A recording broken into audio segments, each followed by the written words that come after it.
Hey all, this is Timothy Denherder-Thomas, General Manager here at CEF. Thanks for coming to our in-person annual member gathering. Sorry I can't be there myself. Had a great time with folks online a couple days ago. I'm here just to share a little bit about what we've been up to the last year and where that sets us up for the road ahead. I wanted to start by sharing a little bit about the why of this organization, and just gotta get my screen share set up. There we go.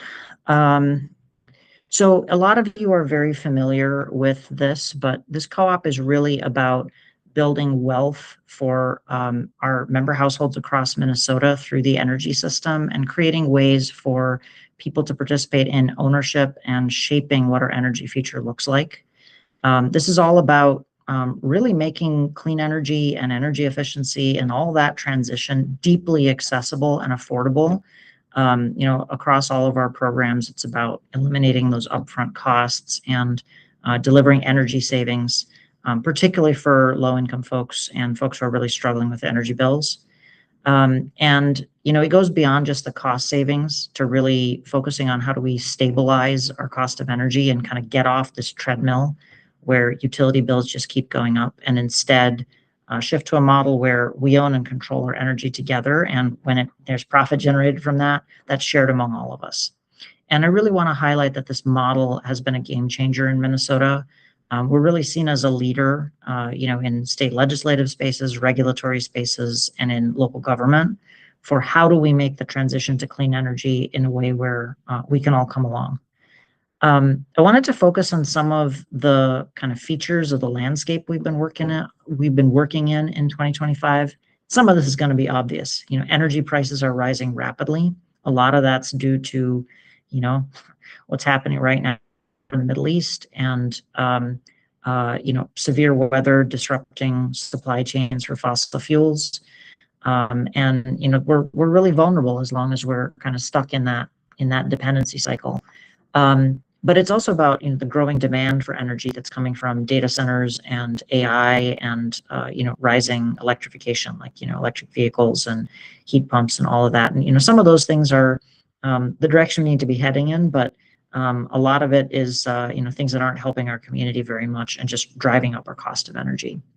And that's a specific challenge for members who are facing really high energy burdens, particularly our low-income households in our membership, and utilities really haven't done very much to help create access for folks in that situation.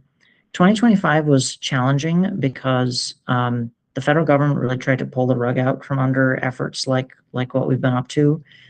We had a whole financing deal that fell apart because the federal government had pulled back the money that was going to loans for these types of projects that were really favorable to groups like ours.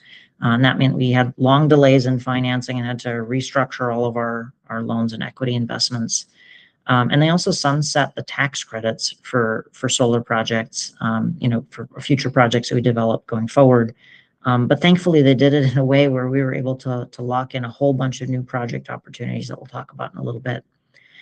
But in that environment where the federal government is really not supporting us, Minnesota has been a huge champion of this work, building off of the 2023 community solar policy and alongside local governments like the city of Minneapolis, just continuing to put more support and resources into helping Minnesotans make the shift and make the transition to clean and affordable energy. So what did we actually do in 2025? First highlight, we got 3 more community solar gardens up and running. Lake Elmo in October. This is our member Jim Woods at our Lake Elmo ribbon cutting. And then our Mankato and Midtown projects in December, all up and running now. As I mentioned, there's some big financing delays, but we finally got that done right around the end of the year for both those projects, and also the finishing touches on financing for our Clara City and Eden Prairie projects, again, delayed by all that federal policy nonsense. This means we now have 13 projects operating. That's about a $35 million capital cost of projects that are owned and controlled by members and offsetting member needs. Second big thing, as I mentioned, because there's all that pressure caused by the federal government closing down the tax credit cycle for solar, we pulled out all the stops and secured a bunch more project sites. We actually now have 14 project sites that are available for us to develop over the next several years. And we've locked in those tax credits. So, even though that's expiring, we have the opportunity to pull these ones off. And that's 87 megawatts of opportunity. Again, in our whole history, we've only developed 13 megawatts. So this is a huge expansion of our ability to serve members. It's going to take a while. The expectation is a lot of these projects won't get through Excel's laborious process of studies for 2, 3, even 4, possibly more years. But we've gotten far enough in the cycle that once those studies happen, we figure out how much it will cost to connect to the grid. We'll be able to move these projects forward and open up those benefits for more members. The final thing I want to highlight, our Sustainable Homes program. This is currently just for homeowners in Minneapolis and single-family homes, but we're working to expand it to 1 to 4 unit buildings for renters and outside of Minneapolis. It's a program that helps households get insulation and air sealing, heat pumps, other HVAC upgrades. We're looking at adding some other technologies, but doing all of that without having to invest a lot of money up front. And we do that through a process where we essentially, again, at the cooperative level, structure the capital to pay for these things, and then channel all of the utility and city and state incentives, and then allow households who are participating to pay month by month based on a fraction of what you save on your utility bill. So you still are saving money even as you're paying back the service charges to make this program work. And we really see this as a game changer in terms of how home energy upgrades can work, and improving home health and home safety and home comfort for our members. We're really excited to expand this. It's a pretty thorough process. We manage everything: contractors, rebates, the energy assessment on the front end, figuring out all the money. We're really excited by what this program can do for our members, and we're excited to expand it.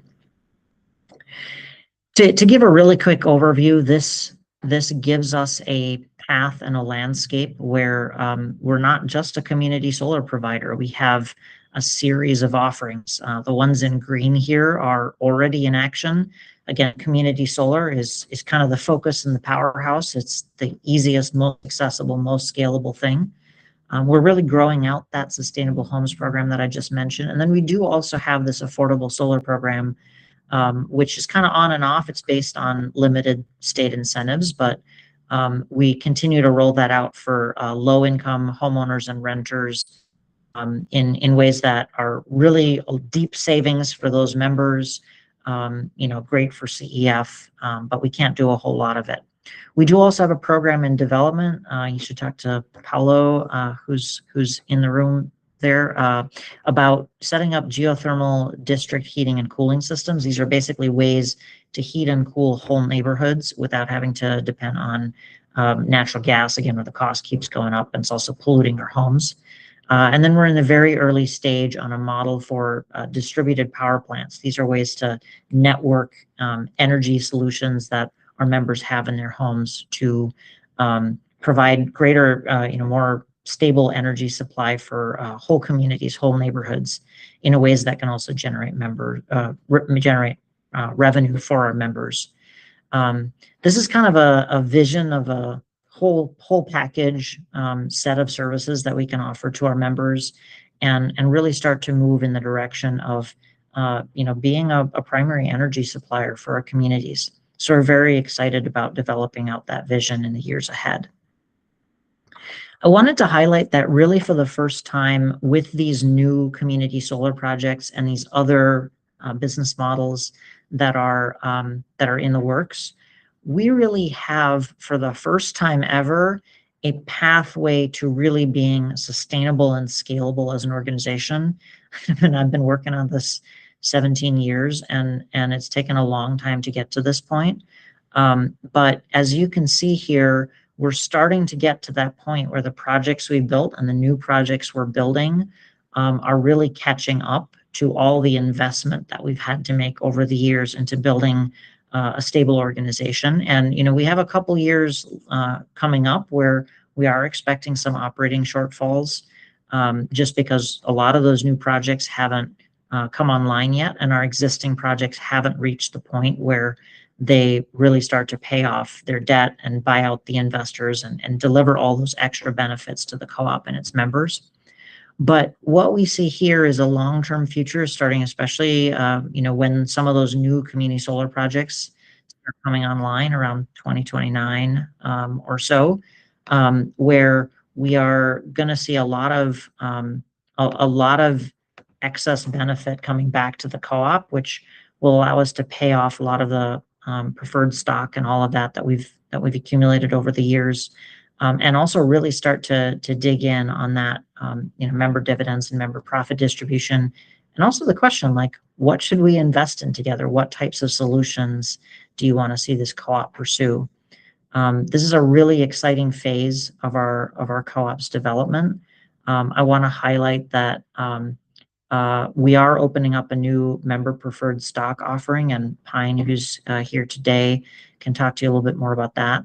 But we're really moving from kind of scrappy, just pull ourselves up by our bootstraps, kind of constantly figuring out how to make the next hurdle, and turning into an organization where we've got reliable financial cash flow and also organizational stability for how we serve our members in the years ahead. With that, I just again want to say thank you, and really appreciate your engagement. And as we go through the rest of the annual member gathering, please share your ideas, share your engagement. How do you want to be involved in this work? So thanks again, and I'll hand it back over to the folks in the room.